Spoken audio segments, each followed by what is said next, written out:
একের পর এক বিতর্কের জালে জড়িয়ে যাচ্ছেন বলিউড অভিনেত্রী উর্বশী রতলা।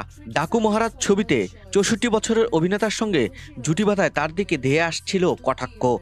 এরপরই সাইফ আলী খানের ওপর হামলার ঘটনায়ও তার মন্তব্যের ব্যাপক সমালোচনা হয়েছে।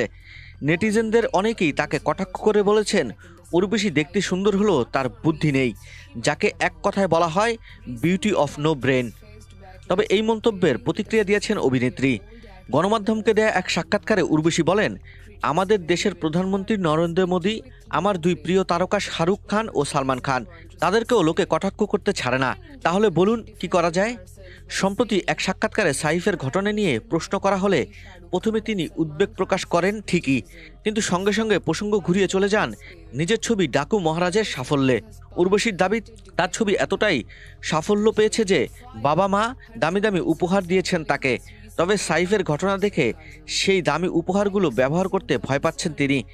এই মন্তব্যের জেরেই কটাক্ষ ধেয়ে আসতে থাকে তার দিকে। সেই প্রসঙ্গেই সম্প্রতি এক সাক্ষাৎকারে উর্বশী জানান, সাইফের ওপর হামলা হয়েছিল মধ্যরাতে। তার পরের দিন সকাল হতে না হতেই তাকে এই প্রসঙ্গে প্রশ্ন করা হয়েছিল। তখনও গোটা বিষয়টা তিনি নাকি হজমই করে উঠতে পারেননি। এছাড়া ডাকু মহারাজ ছবিতে উর্বশী ও নন্দমুরি বালাকৃষ্ণের দাবিগি দাবিগি নাচ নিয়েও নিন্দা হয়েছে। সেই নাচকে অশালীন বলেও দাবি করেছেন অনেকে। তবে এসবে কান না দিতে নারাজ অভিনেত্রী। তিনি মনে করেন, নরেন্দ্র মোদী বা শাহরুখ খানকেও মানুষ ছাড়ে না, তাহলে তাকে কেন কেউ রেহাই দিবে?